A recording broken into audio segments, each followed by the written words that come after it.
అంత ఒక రోజులో జరిగిపోయింది. ఇది చాలంటావా గోపాలరావు? చాలదంటావా? నీ కుటుంబానికి నేను చేసిన అన్యాయానికి ఫలితం అది అనుకున్నాను. చేసిన తప్పుడు కొంతైనా దిద్దుకోకపోతే మండే నా మనసుకు శాంతి ఉండదనుకున్నాను. అందుకే రాజ్యం కోసం వెతికాను.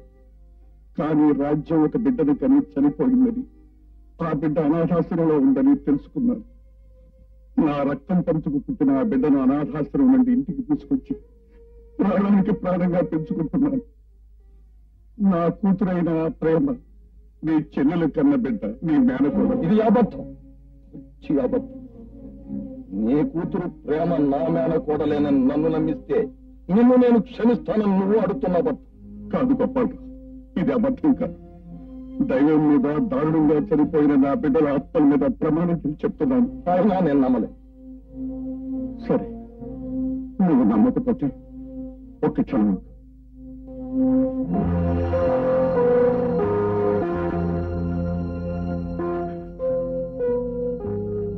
ఇదిగో అనాథాశ్రమాలు ఇచ్చిన కాగిత చూడు. ఇందులో తల్లి పేరు రాజ్యం రాసి ఉంటుంది.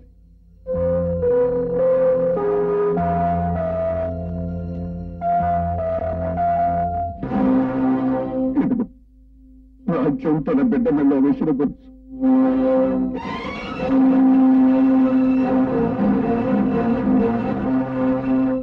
ఇప్పటికైనా నమ్ముతావా గోపాలరావు? నేను చెప్పిన నిజమే. ప్రేమ నీ మేనపడలేను.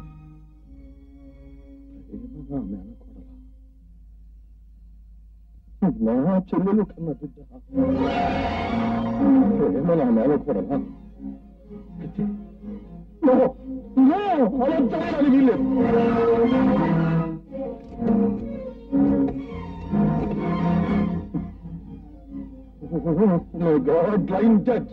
ఎందుకు చెప్పండి? ఎందుకు ఏం జరగకూడదని.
రాత్రి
కంగ్రాచులేషన్, మన ప్లాన్ గ్రాండ్ సక్సెస్. మనం అనుకున్నట్టుగానే అరగంట క్రితం ప్రేమతో ప్రేమ కలాపం దిగ్విజయంగా సాగించాను. 3 నెలలు తిరిగే లోపల నువ్వు కోరినట్టుగానే ప్రేమ పెళ్లిగాని తెల్లవుతుంది. ఆ జగపతిరావు గుండె పగిలి ఏడుస్తాడు. ఏమిటి నువ్వు చెప్పేది? నిజం? మమ్మాటికి నిజం. అదేంటి ఈ మాట వినగానే సంతోషంగా చింతలు వేస్తా అనుకున్నాను. షాక్ అయిపోయింది. ఏంటి బాబాయ్? బాబు, ఇది చాలా విచిత్రమైంది. అందుకే మన జీవితంలో అనుకోని మలుపులు ఎదురవుతుంది. ప్రేమ మరెవరో కాదు, స్వయాన మేనకో. జగపతిరావుకి నా చెల్లెలికి జన్మించిన ఏకైక సంతానం ప్రేమ, నా మేనకోడు. ఏమో చెప్పేది? లేను, నా చెల్లెలి జీవితంలాగే నా మేనకోడల జీవితం నాశనం కాకూడదు. ప్రేమను పెళ్లి చేసుకోవాలి ప్లీజ్. ప్రేమ నేను మేనపడలని తెలియగానే నీ పగ ప్రతీకారం చల్లారిపోయాయి. అందుకని నేను పెళ్లి చేసుకోవాలా? నాకు ఆ జగపతిరావు మీద ఉన్న కసి ఇంకా చల్లారలేదు. అవును, ఆ జగపతిరావు మీద నాకున్న పగ కక్ష తీర్చుకోవడం కోసమే నేను నీ పని కూర్చుకున్నాను. నెల తప్పిన తన బిడ్డను చూసుకున్న ఆ జగపతిరావు కుమ్మిడికి పిలిచి కావాలి. మన అగ్రిమెంట్ ప్రకారం నా కర్తవ్యాన్ని నెరవేర్చాను. ఇక మీరేం చెప్పాను నేను ఏమిటి గొప్పలు? నువ్వు చెప్పేది నిజమా?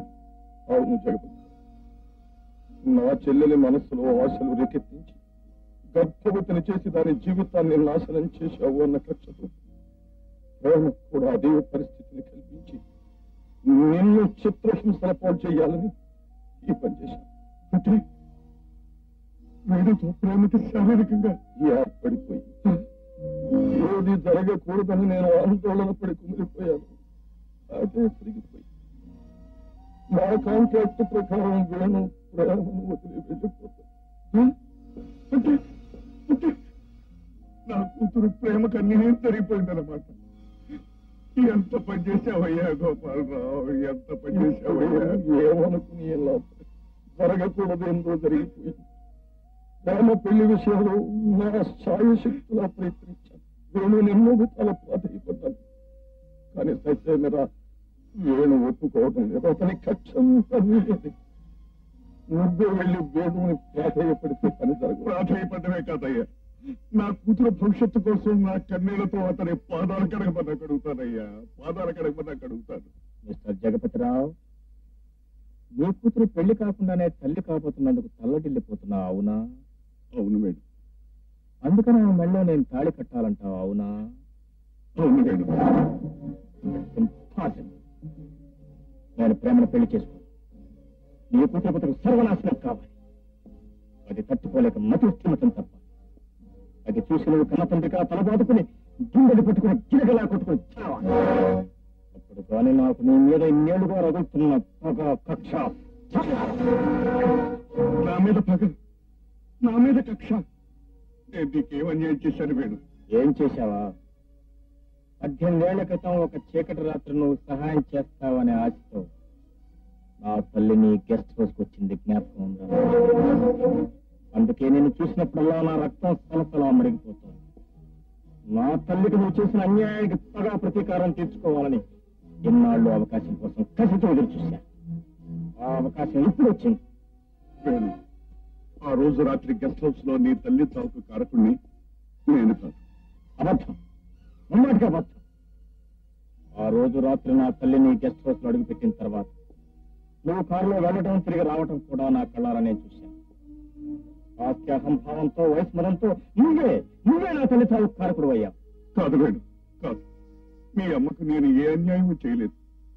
దైవ సాక్షిగా నా బిడ్డ ప్రేమ సాక్షిగా చెప్తున్నాను. ఆ దారుణం చేసింది నేను కాదు. అయితే ఎవరు చేశారు? ఎవరో నాకు తెలియదు వేణు. నేను గెస్ట్ హౌస్ లోకి వెళ్ళేసరికి మీ అమ్మ చనిపోయింది. నా మాట నమ్మను. నువ్వు నిజం చెప్పావో నీ కూతురికి ఏమి అన్యాయం జరగదు. చెప్పకపోయావో నీకు ఈ రంప తప్పదు.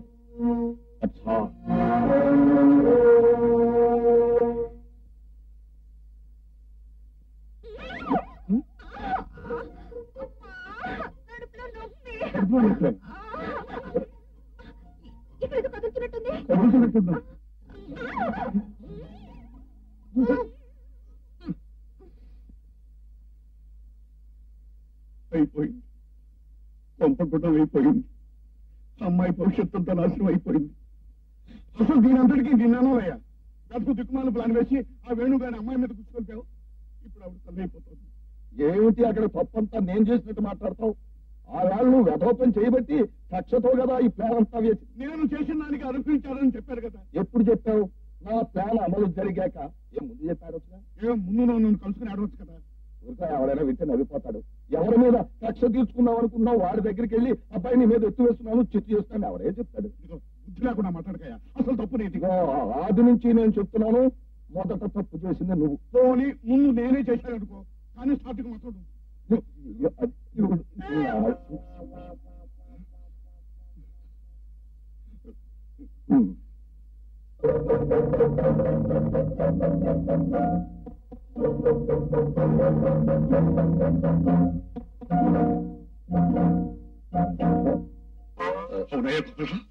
అమ్మాయి వేణు కలుసుకుని వారం రోజులు కూడా కలదు కదా. సరిగ్గా నేను అదే అన్నాం అనుకుంటున్నాను. వారం తిరగకుండానే వాంతులు కడుపును.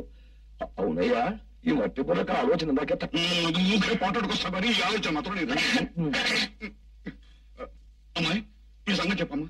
అసలు నీకు వాంతి ఎందుకైంది? అవే ఏం లేదు డాడీ. ప్రొద్దున తిన్న వాళ్ళు కొంచెం నూనె ఎక్కువైంది, దానికి కడుపులో తిప్పి వాంతి అయింది. అంతే కదా. ఆ టిఫిన్ లో ఆయిల్ ఎక్కువైతే ఆ ప్రమాదం. అవునా? గోపాలరావు, ఈ వాటికి గణం తప్పింది. అప్పటి విషయం అవును వేణు, ఈ రోజు సాయంకాలం విదేశాల నుంచి ఐ స్పెషలిస్ట్ వస్తుంది కనుక ఎల్లుండే మీ చెల్లెలు ఆపరేషన్ చేయడానికి అన్ని ఏర్పాట్లు చేసి. ఆపరేషన్? గోపాలరావు, నా బాధ దేవుడికి తప్ప మరెవరికి తెలియదు. వేణు తల్లి చావుకు కారకుడు దయానందమే అయినా